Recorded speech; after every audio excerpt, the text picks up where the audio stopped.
This podcast has been sponsored by Ardelyx. Maintaining a healthy gut is key for overall physical and mental well-being. Whether you're a health-conscious advocate, an individual navigating the complexities of living with GI issues, or a healthcare provider, you are in the right place. The Gut Health Podcast will empower you with a fascinating scientific connection between your brain, food, and the gut. Come join us. We welcome you. Hello, friends, and welcome to the Gut Health Podcast. We are your hosts. I'm Kate Scarlatta, GI dietitian. And I'm Dr. Megan Reel, a GI health psychologist. This is part 2 of our Women's Health series. And today we're talking about how shifting hormones during perimenopause and menopause impact the gut, as well as why that matters for your entire body. But also, why don't we talk more openly about this stage of life that affects half the population? I ask myself this all the time. Yes. And, it's because this time overlaps with everything else: career, family, stress, different life stage happenings. It can be hard to tell what's actually driving symptoms. Is it your lifestyle, or, hello, am I now in perimenopause? So today we're opening that conversation and we're getting into the stats, the symptoms to watch for, and how and when to start talking to your provider and which provider to talk to, because no one should feel like they have to just push through this or figure it out all alone. That's right, Dr. Reel. So here's the reality. Up to 70% of women report new or worsening GI symptoms during this time. And falling estrogen doesn't just drive hot flashes. It's tied to changes in metabolism, cardiovascular risk, and even gut microbiome changes. And let's talk about mood and cognition. It's happening. It's happening. So when the microbiome is balanced, it supports steadier estrogen levels. But when it's disrupted, say in dysbiosis, when it's just this unbalanced microbiome, less estrogen is recycled, which can really amplify the natural decline during this transition.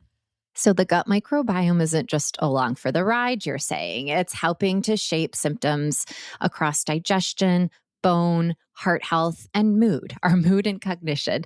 So in other words, this transition is not isolated. It's very much whole body. And to help us unpack all of this, we are joined by 2 incredible experts.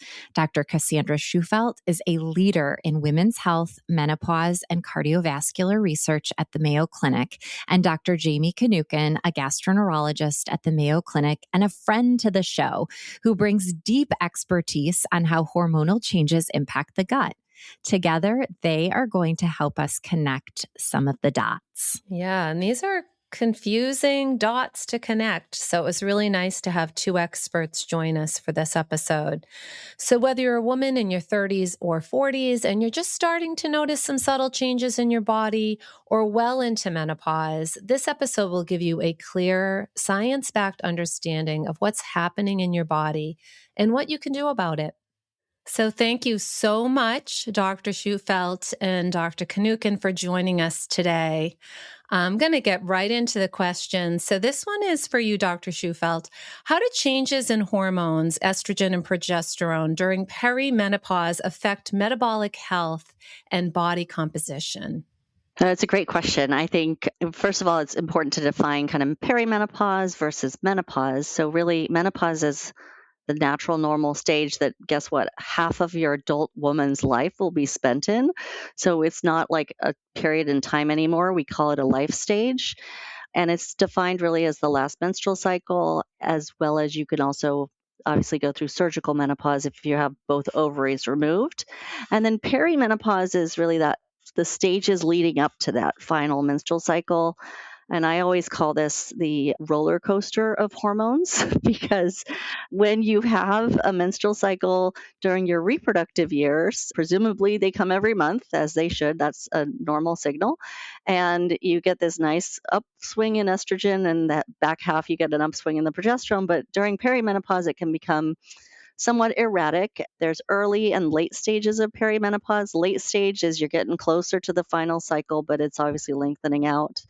that's when we really start to see some of the metabolic changes occur, is more towards the latter stage of perimenopause, and then, of course, swinging into menopause as the final portion of that stage. But metabolic health is important, and we certainly speak a lot to the fact that in body composition is interesting because weight gain is just a natural, normal phenomenon of aging, whether you are male or female. However, due to all these fluctuation in hormones, where you're laying down your weight changes and shifts. So you're getting more central weight, you lose a little bit more lean mass. And so where you were used to kind of that pear shape, you kind of turn more to an apple if you must compare it to fruit, but there's also the carrot. Those people that just stay thin. But I will say that's one of the big changes is body composition. We certainly know that metabolic health is important as well. I always say it's an opportunity for prevention in the perimenopause and menopause stage. We see changes to things like cholesterol, lipid panel, LDLs can go up, triglycerides can go up. We also see that blood pressure in not all women, but in some can go up as well. And then finally, metabolic syndrome. We see this along with the weight gain that you see. We start to see insulin resistance and then results in a higher uptick of metabolic syndrome during this period of time. It's not all bad news, I will say, because a lot of it is an opportunity, like I said, for prevention and a discussion with providers and getting on these risk factors before they kind of get away with us. Exactly. And I think of women, that don't know this and their body starts shifting and changing or getting the muffin top. And, it's like, what is happening right now? So I think education in advance. So maybe they can change their diet a little or get exercising a little differently or lean into the fact that there's going to be changes, and that's okay too, right? Well, I think that's the key, right? That we want the opportunity to normalize these things and to know that I think body image is certainly one of the things that a lot of women are thinking about because it's a tangible, observable thing that either you or someone else in your life is observing.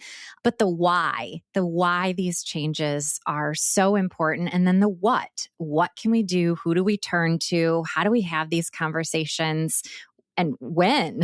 Is it in our early 30s, our mid 30s, our 40s, and probably along that roller coaster that you just alluded to? So I think when maybe you're using Dr. Google or you're talking to your girlfriends, estrogen is going to come up in the conversation. And so what is the relationship between this declining estrogen level of menopause and then also tying back to another risk factor, which is our cardiovascular risk factors? Can you start to educate us on the wonders of estrogen?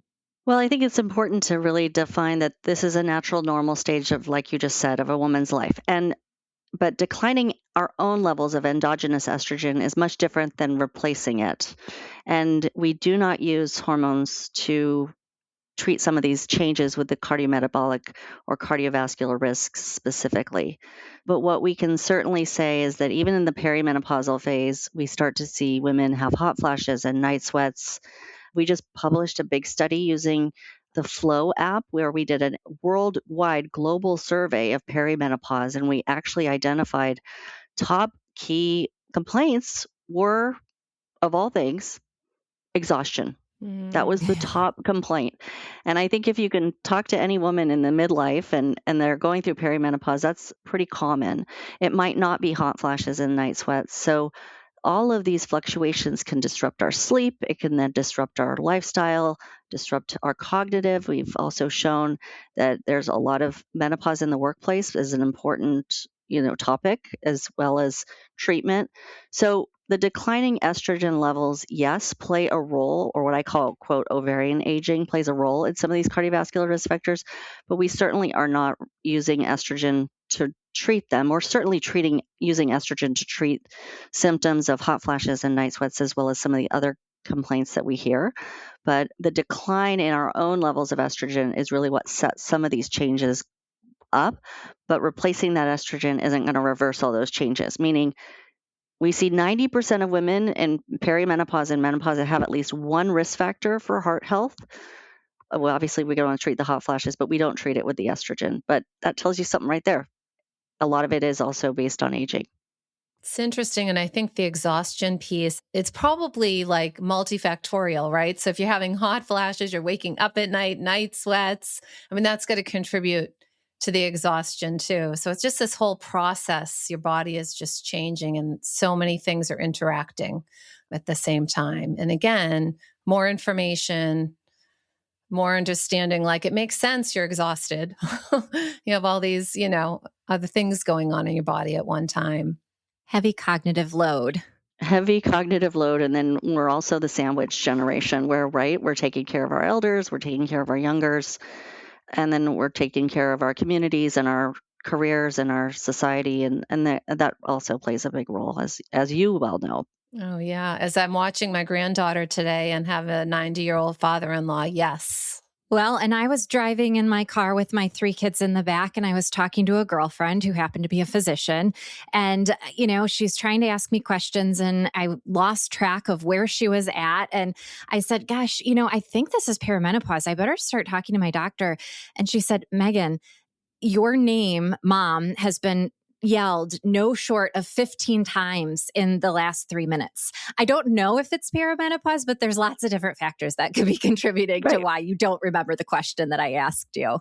So, lots of challenges. It is all additive. And at the end of the day, there's a threshold that you meet, and then it's all additive. We got to cut ourselves a little slack. So let's transition into the gut a little bit with Dr. Kinnucan and talk a little bit about how changes in estrogen and progesterone may lead to bloating and constipation and maybe a decline in GI motility potentially. What's going on there?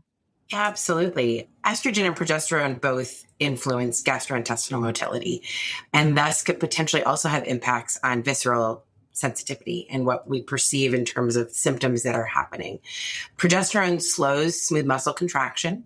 It can lead to slower transit overall, which then in an aging population can be seen as constipation and bloating. How oftentimes I have these women who are saying, I was always so regular and then something happened. And what happened was age and changing in hormones. Estrogen modulates motility as well, but also can contribute to visceral sensitivity and serotonin signaling. And so the declining or the fluctuating levels over time, especially as women are aging, can often worsen some of the symptoms that we see in our practice of bloating, change in bowel habits, and increase in gut sensitivity. And these can then also be amplified in patients who may already carry a diagnosis on the DGBI or disorder of the brain-gut interaction or irritable bowel syndrome if they've been given that diagnosis. And so you can imagine a patient who already maybe has baseline constipation, this is not helping. And then as an aging population, we also see we're starting more patients on GLP-1s, either because they have changes in their insulin levels, they've been given a diagnosis of diabetes, and they're maybe dealing with now obesity and weight management. So there's a lot of things that I think are at play, but independently, we know that hormones can directly impact the gut and gut motility. I often think too about just pelvic floor. We're losing muscle mass. There's also that piece of things changing hormonally and, pelvic floor disorders. And, is that a contributor too? Are we seeing an uptick in people in menopause with just pelvic floor dysfunction around muscle loss? I don't know. This is a sidebar, but I'm thinking about that as another risk factor. Well, I think I have never sent a patient for an anal rectal manometry test that was normal. So I think that there is a lot of the population, whether it's men or women or both, that are walking around with undiagnosed pelvic floor dysfunction. Yeah. And it starts when we're little and we're learning to use the restroom maybe the wrong way, or we use our own techniques to be able to produce the bowel movement, but maybe aren't doing it in the most healthy way, or we're not keeping our knees up. So we're not using a squatty potty. And so it just continues to exacerbate what we've taught our pelvic floor to do. And then, yes, if you're having an overall loss of muscle mass in aging, and that happens for both men and women, that certainly could exacerbate that as well. And so when you slow down the gut and your pelvic floor, your door out isn't functioning as well as it should or optimally, it just contributes to the whole cycle. Yeah. And it's really hard to overcome that. So everyone probably suffers from a little bit of pelvic floor dysfunction. But again, I've never seen a normal anal rectal manometry test. Yeah. So maybe the pretest probability is fairly high in the GI clinic, but. Well, and don't forget about the role of estrogen on vaginal health as well, because that's Oh, yeah. is also an area of great interest, and also it's a very estrogen dominant tissue. People don't realize that this is not a tissue that's going to get better on its own. So adding to kind of the pelvic floor area, Yes. you have loss or thinning of the lining of the vaginal lining. Again, therefore, that can lead to dyspareunia, that can lead to a lot of discomfort and increased susceptibility to infections. It's easy to be treated also with topical vaginal estrogen creams or a tablet. Okay. So I'm hearing you say if you're having, pain with sex and that's something new with you, again, those are drivers of conversations with your doctors. And there are going to be some easy fixes and some that are not. And, this next question around the brain and cognition, maybe not such an easy fix, but help us kind of understand, Dr. Shufelt, a little bit about how these hormonal changes can influence the brain in menopause. And this is you talked about this, start at the brain fog, cognition, mood regulation, and then are there increased risks for anxiety and depression at this stage of life? Well, absolutely. There is an increased risk for anxiety and depression in perimenopause. Believe it or not, it actually is a much higher rate in perimenopause than it is in menopause. And I always tell my patients, look, at the end of the day, we got to treat you for this period of time. And it might not that you need to be treated for going long term, but recognize that it's probably these jagged shifts in hormones that can contribute to these mood changes. And I just don't feel like myself kind of mood or having that really short fuse to snap when, this probably wouldn't have bothered you as much 10 years prior. So there is also that vulnerability during perimenopause. And there's actually a position statement, believe it or not, by the Menopause Society on this specific topic and ways to treat it. So I think recognizing that that's common is important. We also know that frank depression can happen during perimenopause. And even if you've had one episode of depression in the past, it's more likely to come back during perimenopause. And it may not carry over to menopause, but it could. So that's an opportunity to have that discussion as well. Cognition is another interesting. So cognition is, I can't remember where I put my keys. And I've had a patient tell me that. How many patients have told me that? And here's what I say. Well, here's the good news. You remembered that you don't know where you put your keys. It's the Okay. people that don't really remember they had keys that obviously is concerning.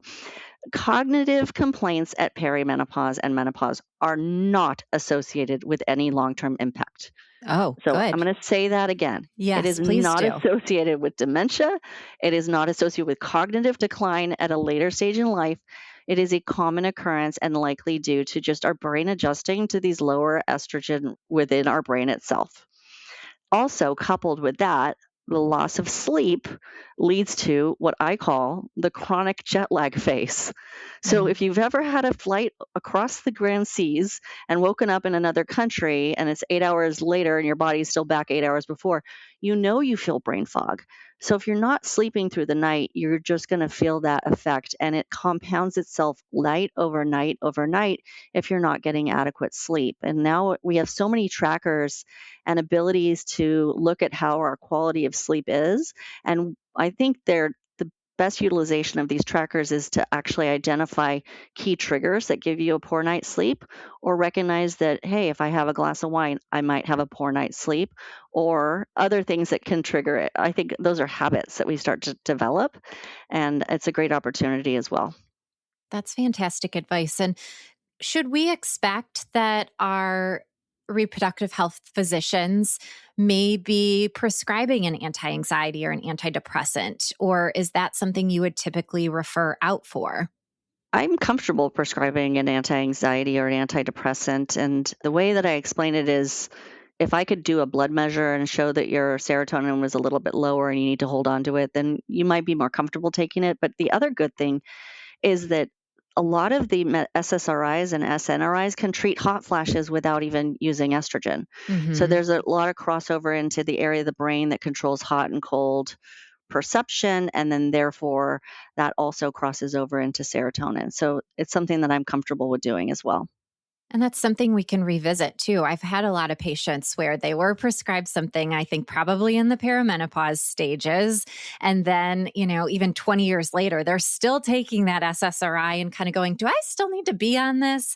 So if that's you, it's worth a conversation to potentially get off of a medication that maybe served a purpose and might not, be needed any longer. Yeah, very important. Very important. Let's switch gears a little bit and talk about hormonal changes during menopause that affect our bone strength. And why does a lower estrogen level increase the risk of bone loss? First and foremost, the most bone loss we see is that first year after the final menstrual cycle. So it's not going to keep degrading. Estrogen is important for maintaining bone loss.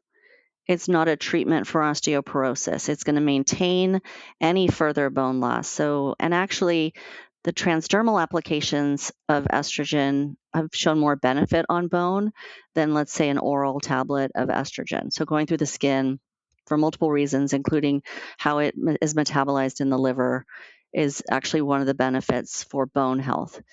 And actually, there's one indication for using estrogen therapy, and that's for bone prevention of osteoporosis. The most common question I get at the time, or if you put in this into ChatGPT, what about my bone health, is to do a screening for bone DEXA at the time of menopause. And that's actually not recommended unless you have significant risk factors. I know a lot of people have been on long-term steroids in this population, or perhaps you need to ask about rheumatoid diseases or autoimmune diseases. And if a mother or a father have had a hip fracture, that puts you at a little higher risk for bone health and more vulnerable at the time of menopause. Might be worth, and it puts you in that category where we do want to do a bone DEXA scan. But in general, if we start to do bone DEXA scans at the age of 52, which is the average age of menopause, the fact of the matter is those bone scans are going to not help us predict who gets a fracture risk in the future, which is why we're not using it as a screening tool unless you fall into a higher risk. But I think it's important to note that the estrogen, if women are having hot flashes and night sweats, one of the benefits of being on hormone therapy, especially the transdermal, is the prevention of any further bone loss. But once they have a diagnosis of osteoporosis, that you wouldn't recommend it? I just want to make sure I have clarification. We are not using estrogen to treat osteoporosis. It would prevent any further bone loss. But again, we don't want to be starting a woman, like let's say she's 65, right, and it's been 15 years since menopause, and she goes in and has a bone scan and it shows osteopenia or osteoporosis. right. We do not want to start those women on estrogen for the purposes of further bone loss. Number one is because there's been a gap here of more than 10 years since she likely went into menopause. And we know there's higher risks for cardiovascular health as well as stroke and blood clots. But also number two, it's not the first line of treatment, and it's not a treatment for osteoporosis per se. Perfect. That's helpful. Thank you. Okay, Dr. Kinnucan. So tell us a little bit in your world of IBS and IBD. Is there some evidence linking menopause to worsening? You talked about this a little bit earlier, especially in terms of severity of IBS or DGBI with menopause. But how about IBD as well? And what mechanisms are driving this? Yeah, I think these are only more recent conversations because of experts like Dr. Shufelt and people really investing time into this space.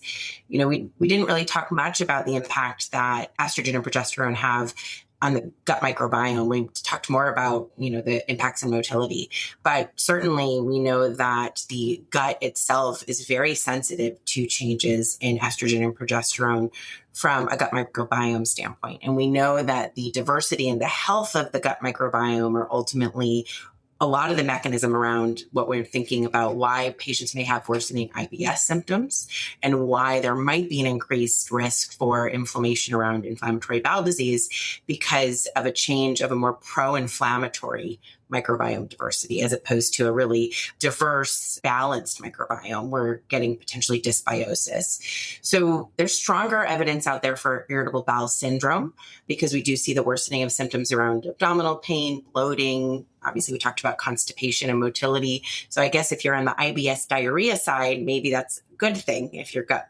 motility slows down a little bit. But again, it's the hormone effects on not only the motility, the visceral hypersensitivity, as well as the gut microbiome and where that may play a role.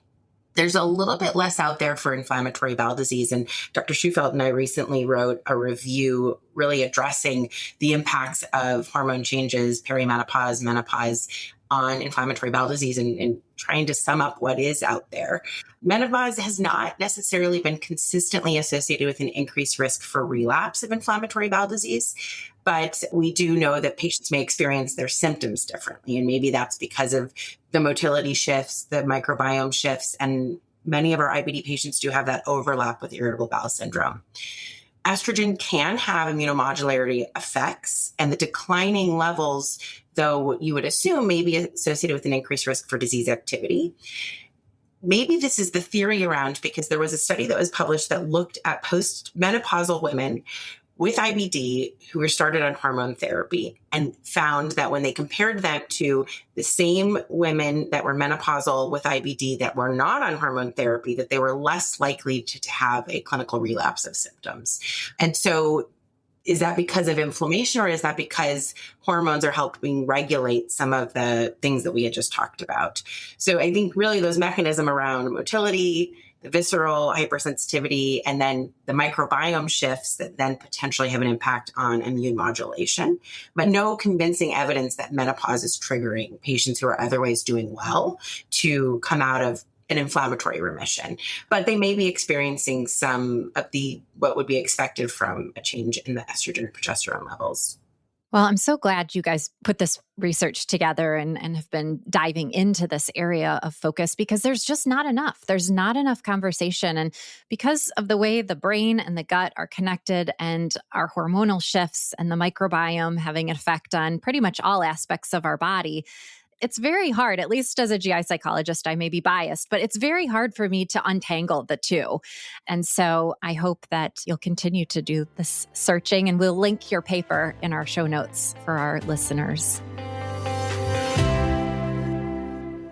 When it comes to irritable bowel syndrome with constipation, or IBS-C, there's no one-size-fits-all treatment. If you're not satisfied with your current IBS-C medication, it may be time to try something different. Ibsrela, tenapanor, is a prescription medicine used to treat adults with IBS-C. Ibsrela works differently to help relieve the constipation and abdominal symptoms of IBS-C and could be the right option for you. Ready to try something different for your IBS-C symptoms? Ask your doctor about Ibsrela. Do not give Ibsrela to children less than 6 years of age. You should not give Ibsrela to children 6 to less than 18 years. It may harm them.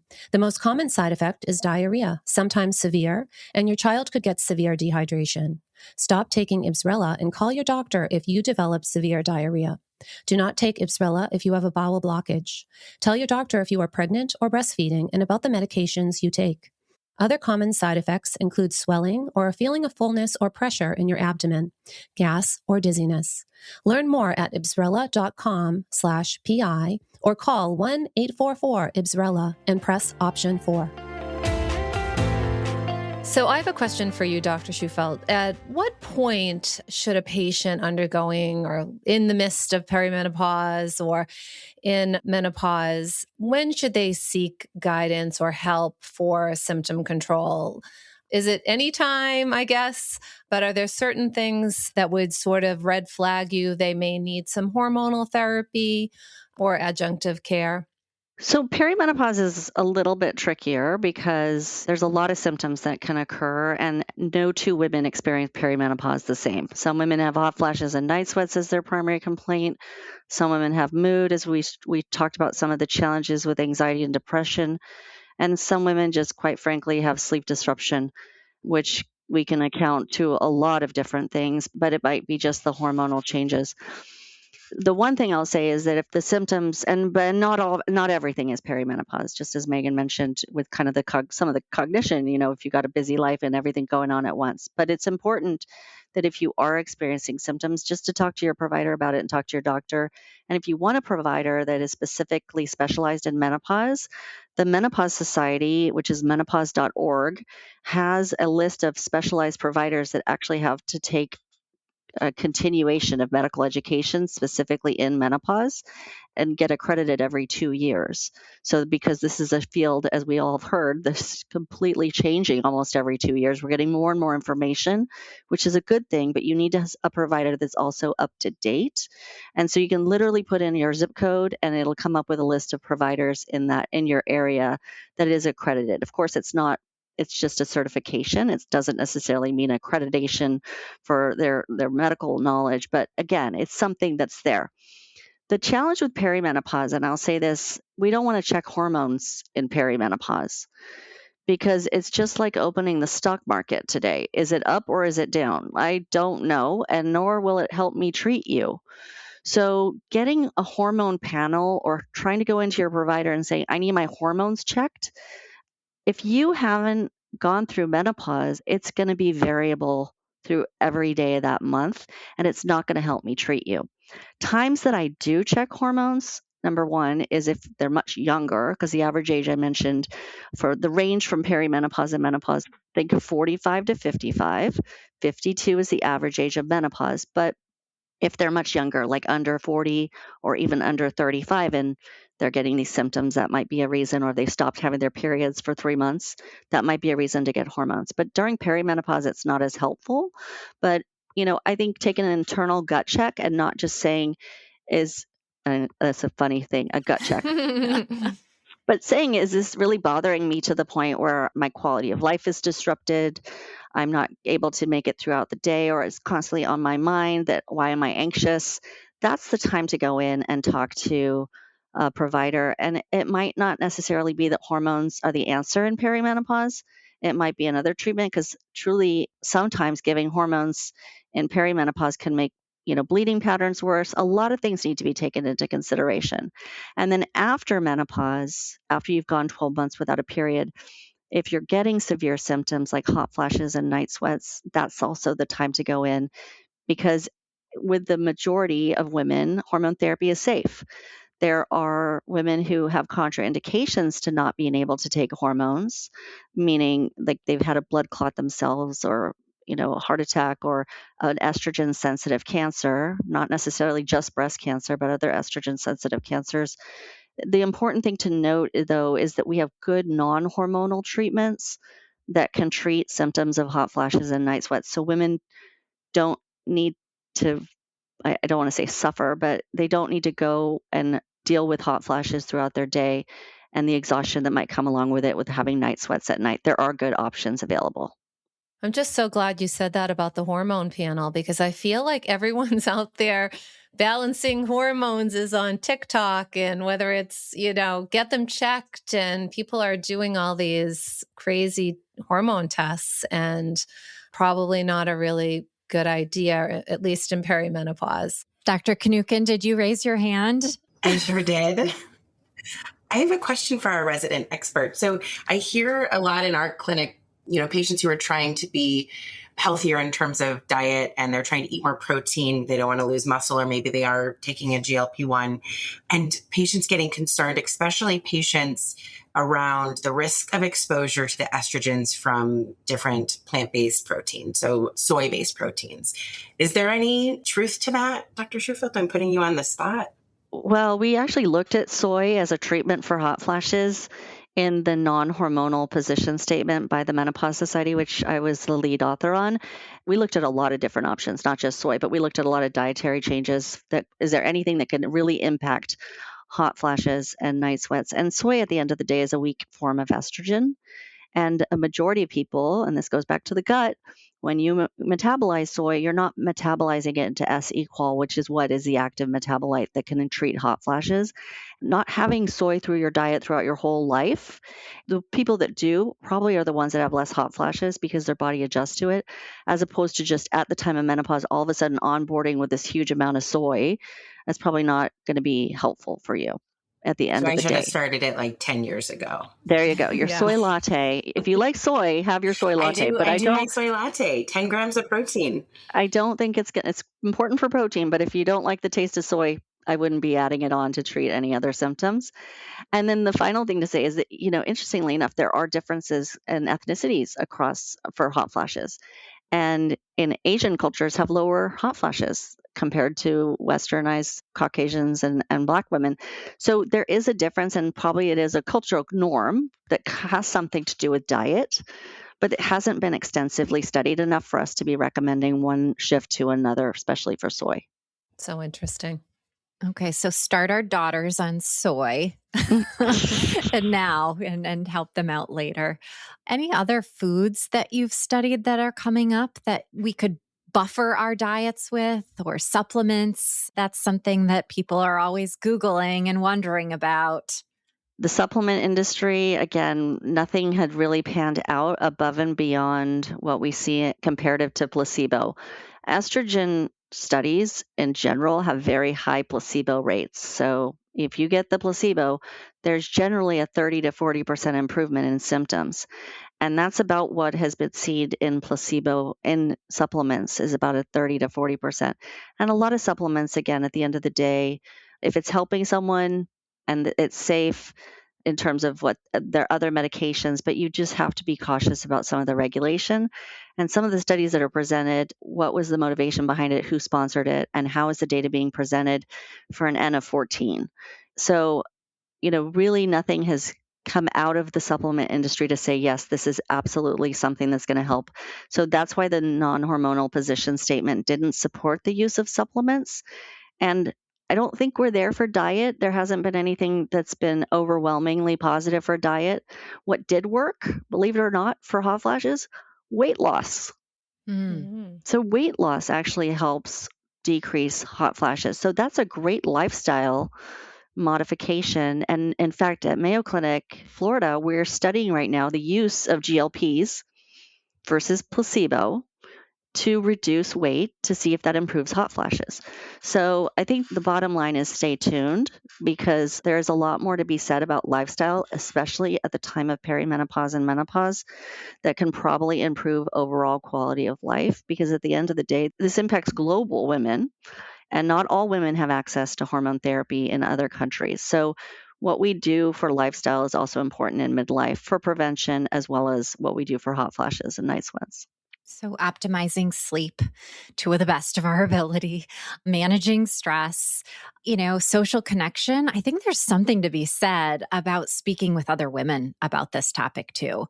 Oh, yeah. Hey, what's going on with you? When did you start to experience these changes? And also our familial relationships, asking our moms, our grandmas, what was their experience? Is that true, to inform kind of what may be in the pipeline for yourself, having that conversation if you're able with a living relative? So a maternal age of menopause can impact and give us a better understanding of when a woman, it's not an exact science, but it is, if your mother went into menopause at 35 or 40, it's likely that you might be going into menopause at an early or premature age, but it's not an exact science, like I said. Asking an older sister, that's also helpful as well. And then the girlfriend effect. That's exactly what you're describing. And I think now more than ever, we're getting a lot more information fed to us through social media, through influencers, through advertisements. And then that actually allows us to then have conversations within our own group of friends. But then that opens the door to then go talk to your provider or find out who they're talking to. And that's the key, right? Because we'll get fed the women's health supplement, and I get these in my inbox all of the time. And you're right, we're half the population. So we're a nice little target of people that can be suffering and, be willing to fork out $50, $60 for a pill that might probably not do much. So, I think there's probably more benefit from an emotional standpoint to connect with your girlfriends and commiserate and celebrate and get through this roller coaster. Feel less alone. It highlights just the importance of diet in terms of managing some of these symptoms too, right? So eating the rainbow, truly increasing the amount of fiber exposure that you have, fresh fruits and vegetables. I haven't seen the necessary strong research on this, but could this reinstate the microbiome? So it gets back to sort of that premenopausal stage before everything changed. And so can you potentially supplement that with diet? And maybe patients who've been doing that and are proactive in terms of how they incorporate dietary changes and diversifying the types of fruits and vegetables that they're eating might, eventually do better when they do get to that point where they have changes in their hormones. I think about it just with the changes in the vagina, really, and, changes in pH and different types of microbes that are producing more acidic compounds and metabolites. And that can really change risk for infection. We see that even when people go really low fiber and their pH in their stool goes up and more pathogenic microbes like that environment. So you would think theoretically, like Dr. Kinnucan said, eating those rainbow fruits and vegetables and getting the fiber into the diet may have some downstream effects. The microbes are playing a role here in even estrogen metabolism, but also this effect on pH changes, which can increase people for infections like UTIs. And I know you touched upon this, but I'd love to just wrap up with the UTI or urinary tract infection risk and use of vaginal estrogen, because the first time I heard about vaginal estrogen, and I had surgical menopause, so I had a young menopause, I heard it on Twitter, or X these days, a couple, gynecologists talking about vaginal estrogen, and it kind of piqued my interest. So can you just talk a little bit about that, Dr. Shufelt, and why UTIs are more prominent in this population? And is vaginal estrogen concerning for blood clots and other things? Are there risks or less risks that we are concerned with using that kind of preparation? Absolutely. I think this is such an important topic. I had a patient just yesterday break down in tears because no one had told her about topical vaginal estrogen cream. And she was having such painful relations with her spouse and having recurrent UTIs that she thought at 52, this was it. Mm-hmm. And we had a long conversation about intimacy and this is part of your relationship. And she's like, but the lubrication isn't working. So what happens, and I mentioned that the vaginal tissue is very estrogen sensitive. Believe it or not, it is very thick in our younger years, meaning the cell lines, the epithelial cells are anywhere from 30 to 40 layers deep. So think of it like the inside of your cheek. After we lose estrogen, and not all women, but about 50% of women earlier on, they can get thinning and frail vaginal tissue. And what that results in is those cells flatten, become very thin, and then that results in you lose what I call the hills and the valleys. When you have so many plump layers of epithelial cells, they kind of start smushing together and you get the hills and the valleys. After that, they thin out and become flatlined. Not only does that happen, but you mentioned the pH. The pH changes and you become more susceptible to things like infections, vaginal infections, as well as bladder infections. Women are especially at increased risk for a bladder infection, obviously, because of the location of our urethra and the shortened length of the urethra itself. So I prescribe a lot. I likely say I hand this out like Halloween candy. Lots of vaginal estrogen. I know I have a lot of terms I use, but this is topical, and it's important to also describe how to use it. So the cream comes in an applicator. It is FDA approved, bioidentical, or there's a synthetic form on your insurance plan. This is nothing that you need to pay out of pocket for. We already pay enough in the pink tax, so we don't need to be paying more taxes towards other things. So make sure it's an FDA approved product that's a cream-based form, and you pull it up into an applicator, about 1, sometimes 2 grams, it depends, and you insert it halfway into the vagina, plunger it in. With your finger, though, you've got to sweep it into the tissue. Because just like getting out of the shower in the morning, if I told you to put lotion on your legs and you just put a big glob of lotion on your legs and walked out the door, it'd be on the floor.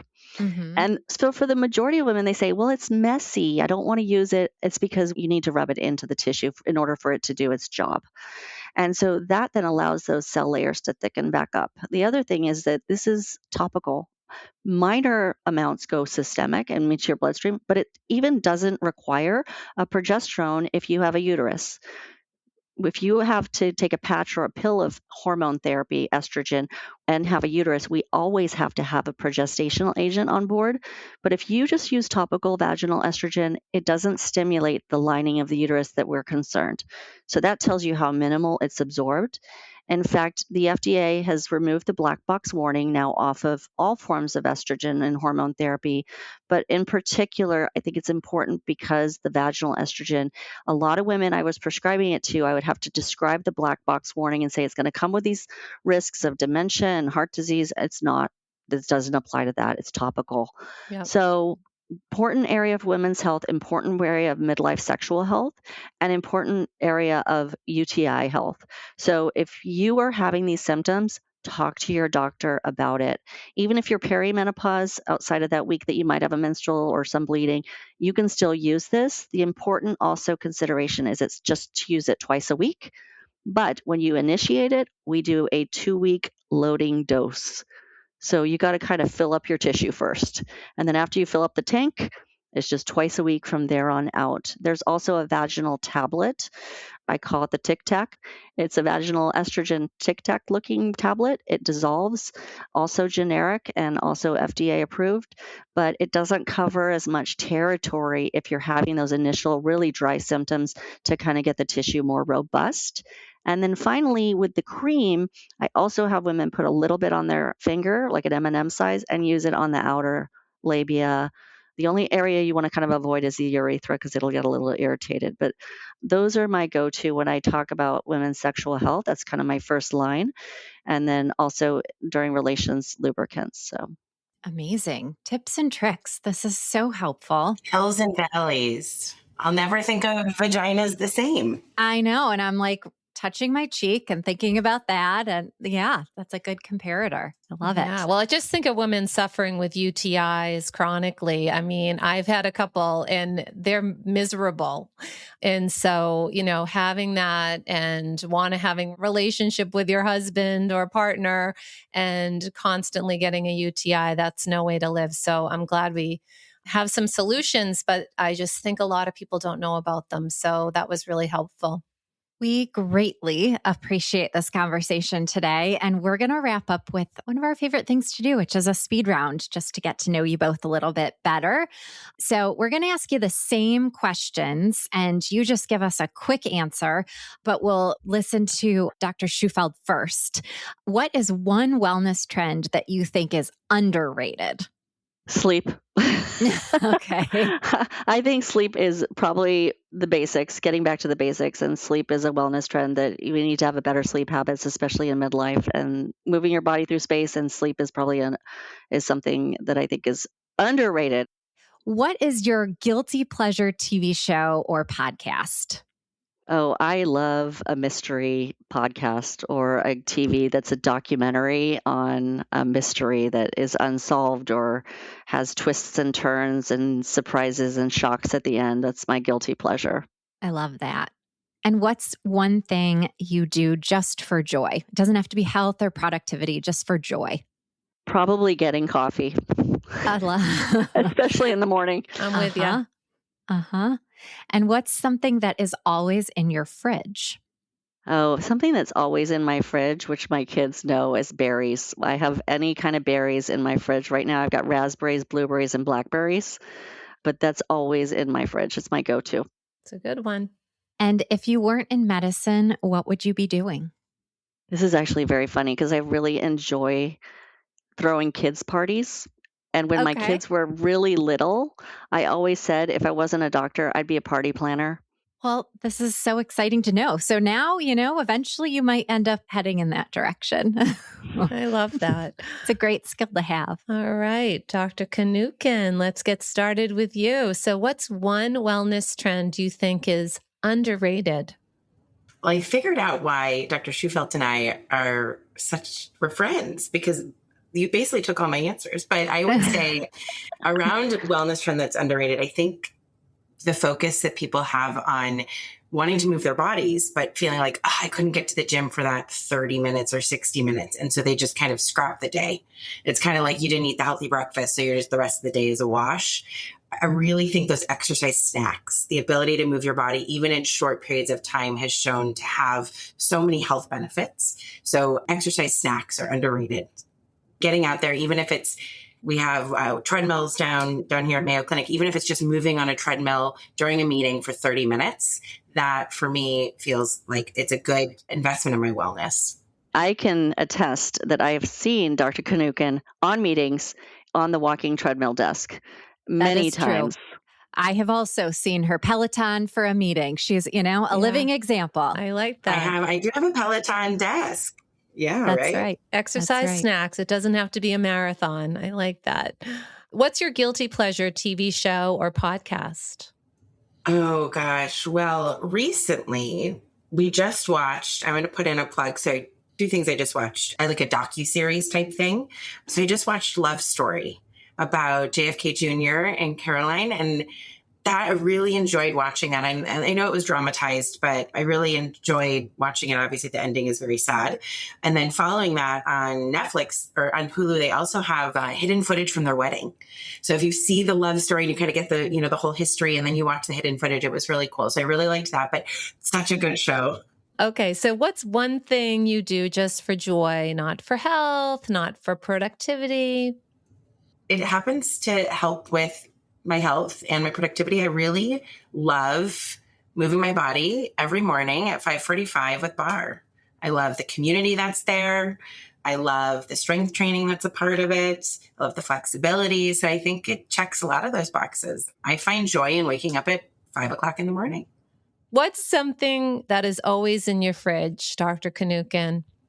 Cottage cheese, the blue tub of cottage cheese. I have at least 6 tubs in there right now. That was like my college favorite protein. Little mini fridge. I always had like crackers and cottage cheese. It was so filling and delicious. I love they have these Egg Life noodles that are high protein noodles. Mm-hmm. And then you take cottage cheese and you put them over the Egg Life noodles and cottage cheese. I like that. Just make sure you get your vegetables mixed in there, girl. All right. So if you weren't in medicine, what would you be doing? I forget how I answered the last time I was on your podcast. I think I answered the same thing because just like Dr. Shufelt, I would have been a wedding planner, but I didn't want to work nights and weekends. Little did I know that becoming a doctor also was working nights and weekends, but I would have been a wedding planner. I really enjoy planning events and parties, so much so that I am the social chair for the Department of Medicine here at Mayo Clinic in Florida and the GI division. We just had our social event this Saturday, kickball tournament. Oh, I love. Well, did you know you had an additional Mayo Jacksonville co-chair potentially to join you? I didn't, but you are now getting roped in. That's right. But my party planning is children's party planning. Oh, I mean, there's your I know how to throw a good, mean 6-year-old party with puppies and all, and bounce houses, and yeah. I like that. Well, this is a fun part of the show, but you both shared a lot of expertise that our listeners are going to be so grateful for. And quite honestly, I hope is just the beginning of some ongoing conversations because we're just really skimming the surface here. So thank you incredibly from the bottom of our heart. This is such an important topic, and we really appreciate both of your expertise. Yeah, thanks for coming on. Thanks for having us discuss this. Thanks for having us. Very important topic. All right, friends, listen, subscribe, and share the Gut Health Podcast. Thank you for joining us as we grow this gut health community. We hope you enjoyed this episode, and don't forget to subscribe, rate, and leave us a comment. You can also follow us on social media at the Gut Health Podcast, where we'd love for you to share your thoughts, questions, and experiences. Thanks for tuning in, friends.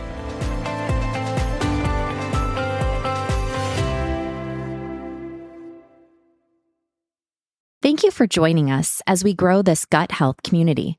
We hope you enjoyed this episode, and don't forget to subscribe, rate, and leave us a comment. You can follow us on social media at the Gut Health Podcast, where we'd love for you to share your thoughts, questions, and experiences. Thanks for tuning in, friends.